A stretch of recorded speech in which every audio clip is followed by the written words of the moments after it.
একটি বিশেষ স্বার্থে মার্কিন যুক্তরাষ্ট্রের নৌবাহিনীর বিশেষ একটি কমান্ডো 2019 সালে উত্তর কোরিয়ায় গোপন অভিযান চালিয়েছিল।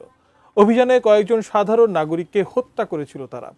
আর এই মিশনটির অনুমোদন দিয়েছিলেন স্বয়ং তৎকালীন মার্কিন প্রেসিডেন্ট ডোনাল্ড ট্রাম্প।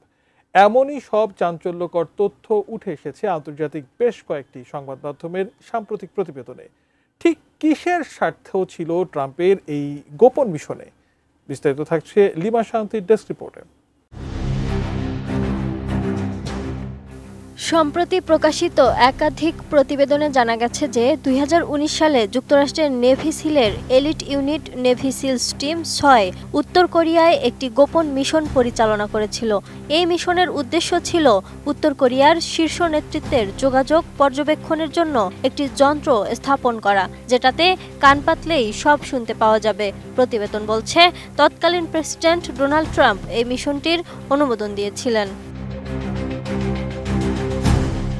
মিশনটি একটি মার্কিন পারমাণবিক সাবমেরিন থেকে চালানো হয়, যেখানে সিলস সদস্যরা ওয়েট সাব নামক ছোট সাবমেরিন ব্যবহার করে উত্তর কোরিয়ার উপকূলে পৌঁছান। তবে মিশনের সময় একটি উত্তর কোরিয়ান মাছ ধরার নৌকার সঙ্গে তাদের মুখোমুখি হওয়ায় তারা নিজেদের শনাক্ত হওয়ার আশঙ্কায় গুলি চালায়, যার ফলে 2-3 জন নিরস্ত্র বেসামরিক নাগরিক নিহত হন।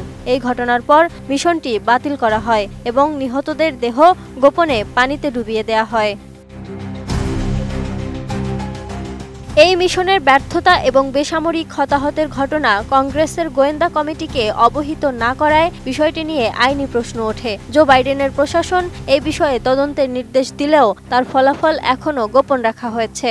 এই মিশনের ব্যর্থতা সত্ত্বেও সংশ্লিষ্ট কিছু সিলস সদস্যকে পদোন্নতি দেওয়া হয়েছে। এই ঘটনা যুক্তরাষ্ট্রের গোপন সামরিক অভিযানের নৈতিকতা এবং কার্যকারিতা নিয়ে নতুন করে বিতর্কের সৃষ্টি করেছে।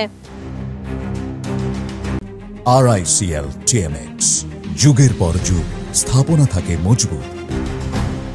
এ বিষয়ে প্রেসিডেন্ট ট্রাম্পকে প্রশ্ন করা হলে তিনি তা অস্বীকার করেন এবং বলেন তিনি কিছুই জানেন না এবং এটা প্রথমবার শুনছেন। তবে দ্য নিউ ইয়র্ক টাইমস দাবি করছে, হোয়াইট হাউস ও সামরিক সূত্রের সাক্ষাৎকারে নিশ্চিত হওয়া গেছে ট্রাম্পই অভিযানের চূড়ান্ত অনুমোদন দিয়েছিলেন।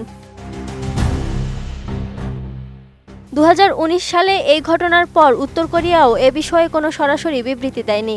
এমনকি সাম্প্রতিক এই রিপোর্ট প্রকাশের পরও তারা কোনো প্রতিক্রিয়া জানায়নি। বিশ্লেষকদের মতে উত্তর কোরীয় কর্তৃপক্ষ হয়তো সে সময় ঘটনাটি সম্পূর্ণভাবে ধরতে পারেনি কিংবা কৌশলগত কারণে নীরব ছিল।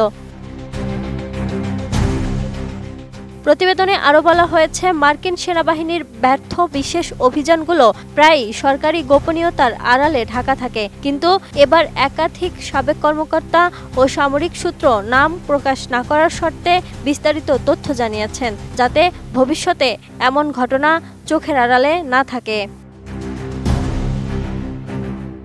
Lima Shayonti, desk report, ATN news.